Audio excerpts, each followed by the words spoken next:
London-based lawyer Victoria Evans, who arrived on Thursday morning into Port St. Charles, Barbados, after rowing solo across the Atlantic Ocean in aid of the charity, the UK charity Women in Sport. And you spent 41 days at sea. Tell us.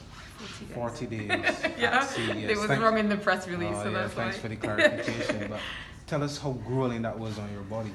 Yeah, it was very hard. It was more grueling from the fatigue than like the physical. The physical work is hard, but I trained a lot for this, whereas dealing with the tiredness and the fatigue was so hard, and trying to keep your emotions regulated when you're so tired, that was the hardest bit, I'd say.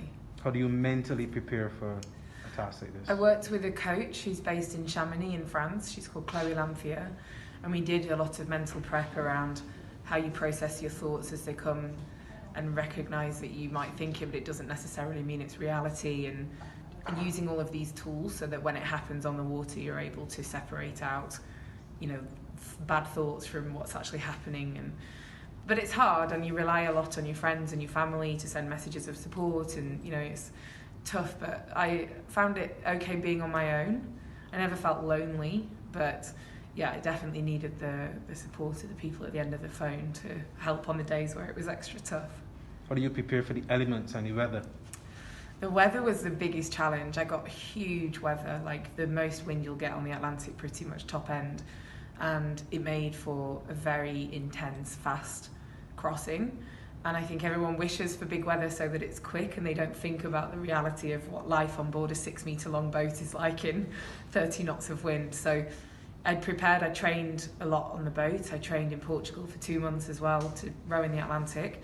But even I was surprised at just how hectic the conditions were. So yeah, it was a test, a huge test. But I guess you just have to put the work in beforehand so you have the experience to be able to cope. I know only one person who ever went 40 days without eating. I know you had to eat in those 40 days. What did you eat? How did you prepare for food? I had freeze-dried food in packets, kind of like what they take to space, and you just hydrate those with water that I made through a desalination unit on the boat. So you take seawater and take the salt out and use this to drink. So I'd make 5 litres of water a day, and then I had a small jet boil cooker, so I was able to heat water to cook the food. And then I had like daily packs of snacks and smaller bites to eat for sustenance. Any difficulties experienced on the water with sea creatures, anything like that? Other vessels? Yeah, I saw a lot of tanker ships, which when you're in such a small boat, it seems so gigantic, but you radio through to them and say, can you see me on your AIS, which is how you see where everyone is on the water, to check they know that you're there. And I saw all sorts of wildlife. I had a shark that came up just behind the boat and was like staring at the boat.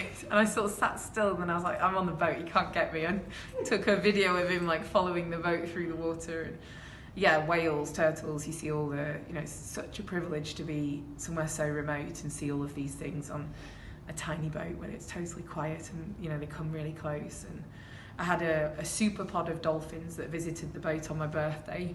So I think they heard there was a party. There was like 100 of them, you know, everywhere.